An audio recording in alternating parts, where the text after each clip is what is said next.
Saat ini, universitas itu atau kampus-kampus bukan lagi dijadikan sebagai ajang untuk menghasilkan generasi-generasi unggul, tetapi malah dijadikan sebagai media politik yang kemudian banyak meresahkan masyarakat di akhir-akhir ini karena aksi demonstrasi yang dilakukan oleh mahasiswa yang juga disinyalir oleh adanya provokator yang dilakukan oleh beberapa dosen.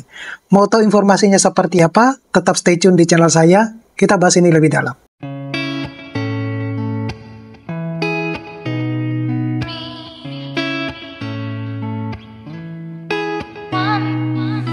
Assalamualaikum warahmatullahi wabarakatuh. Kembali lagi di channel saya. Jangan lupa Bapak Ibu untuk terus mendukung channel ini dengan cara mengklik tombol subscribe, like, share, dan komen. Dan biasakan juga untuk menonton video-video saya sampai full biar nanti informasi atau pesan yang ada di dalam video ini Bapak Ibu tidak mendapatkannya setengah-setengah, tapi bisa mendapatkan secara full. Dan jika Bapak Ibu berkenan, Bapak Ibu juga bisa mendukung channel ini melalui Super Thanks.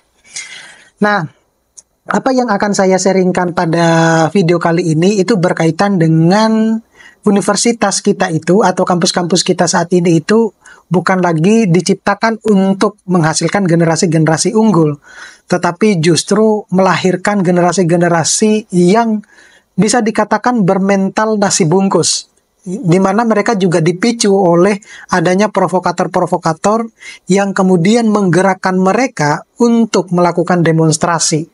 Belum lagi, universitas-universitas itu dinilai oleh masyarakat justru banyak mencetak generasi-generasi koruptor dan bahkan menghasilkan beberapa guru besar yang terbilang dalam tanda kutip adalah guru besar abal-abal yang melalui prosesnya itu tidak dilalui dengan cara-cara yang benar.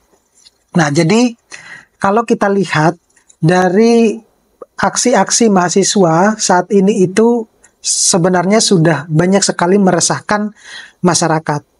Terkadang mahasiswa itu turun ke jalan itu tanpa tujuan yang jelas. Apa yang sebenarnya akan mereka lakukan?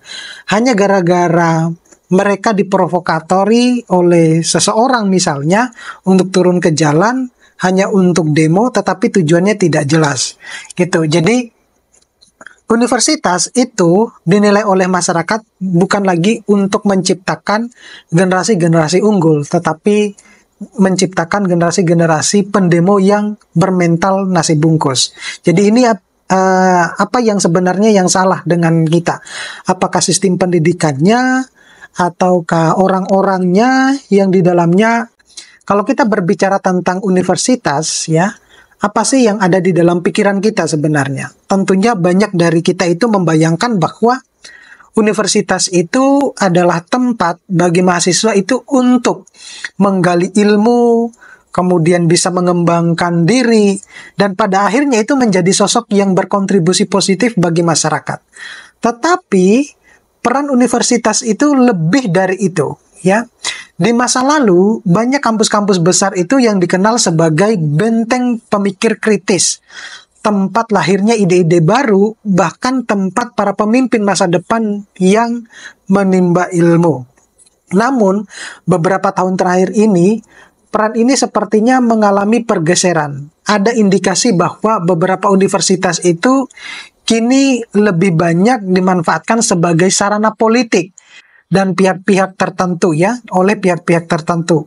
Alih-alih memfokuskan diri pada pengembangan akademis, universitas kini itu sering terlibat dalam agenda politik yang mungkin tidak relevan dengan tujuan pendidikan itu sendiri. Nah, ini yang menjadi concern kita sendiri bahwa kenapa kemudian universitas itu banyak bergeser ke dunia politik ya, yang semestinya harus banyak melahirkan generasi-generasi unggul, tetapi malah bergeser gitu.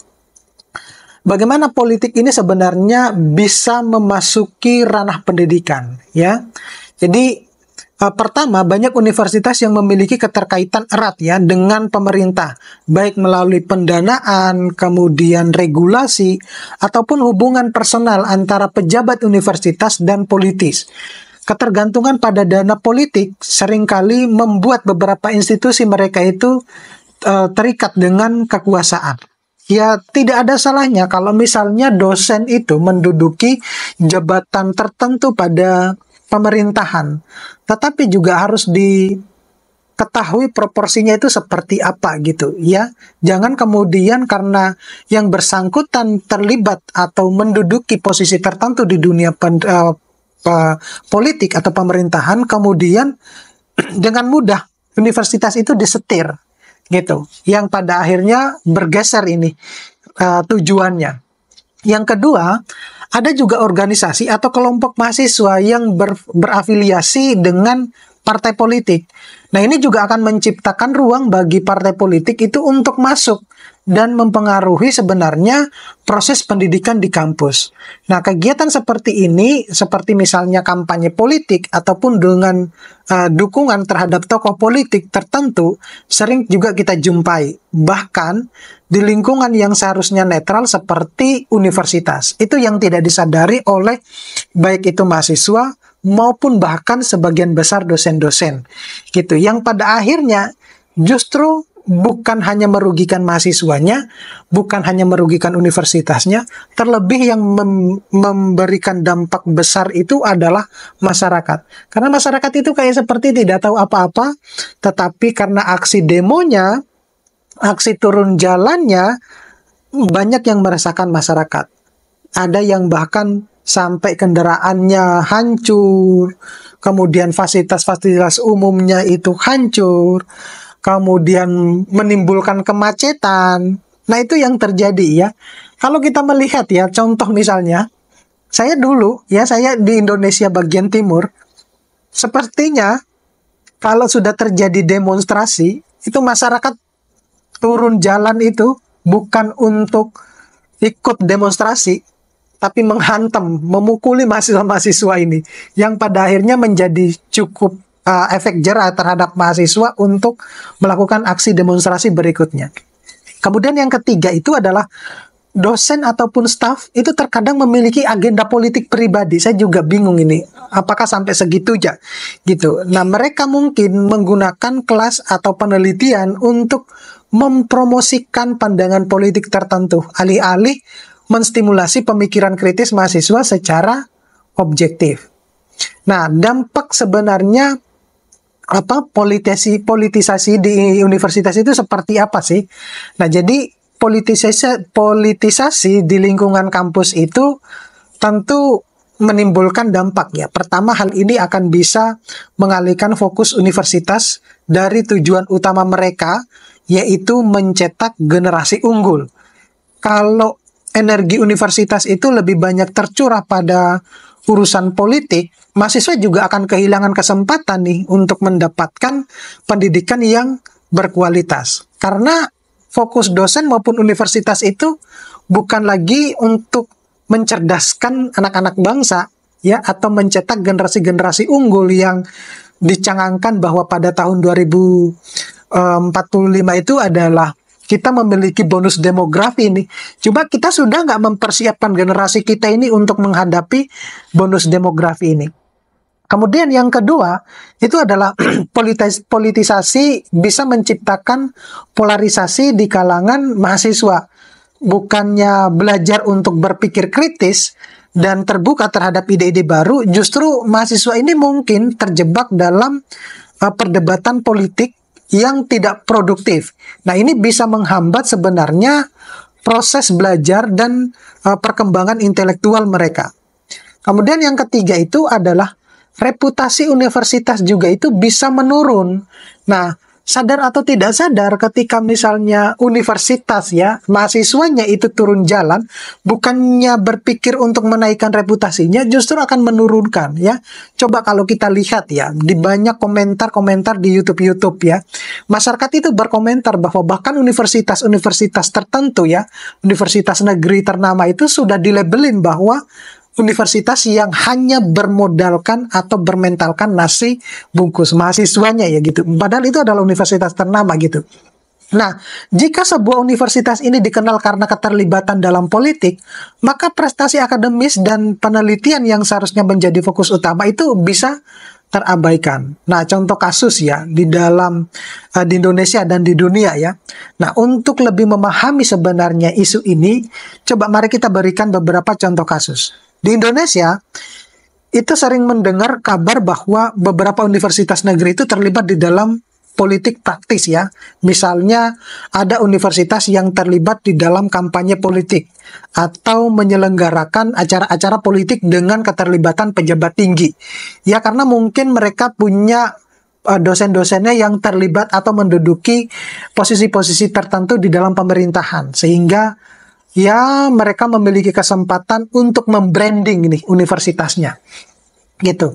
Kemudian di luar negeri kita juga bisa menemukan contoh ya, misalnya di Amerika Serikat, universitas itu seringkali menjadi arena perdebatan politik yang sengit, khususnya terkait dengan isu-isu sosial seperti ras, kemudian gender, kemudian ada kebebasan berpendapat. Nah, beberapa universitas besar itu bahkan dianggap sebagai markas bagi ideologi politik tertentu, sehingga sulit bagi mahasiswa untuk memiliki pandangan yang berbeda untuk merasa diterima. Nah, lalu bagaimana sebenarnya solusi nih untuk mengembalikan fokus pada pendidikan kita saat ini? Ya, solusinya tentunya tidak mudah ya untuk memisahkan dunia politik dari universitas, terutama karena politik itu adalah bagian dari kehidupan sehari-hari. Namun, ada beberapa langkah yang bisa sebenarnya kita ambil untuk mengurangi dampaknya. Yang pertama itu adalah menjaga independensi universitas ya, di mana pendanaan dan regulasi ini harus transparan dan tidak disertai dengan syarat-syarat politik. Nah, ini saja itu masih belum fair ya. Kenapa demikian? Biasanya kalau universitas-universitas prestisius itu dana pendanaan dari pemerintah itu jauh lebih besar dibandingkan universitas-universitas yang lain. Kemudian yang kedua itu mendorong kebebasan akademis yang objektif. Nah, dosen maupun staf pengajar itu harus netral nih dalam menyampaikan materi, memberikan kesempatan bagi mahasiswa untuk berpikir secara kritis dan mandiri tanpa adanya tekanan politik. Kemudian yang ketiga itu adalah membatasi keterlibatan partai politik di kampus. Nah, kalau ini juga memang agak sulit, tetapi harus sudah kita terapkan. Di mana universitas itu seharusnya menjadi tempat yang bebas dari pengaruh partai politik, terutama dalam kegiatan akademis ya.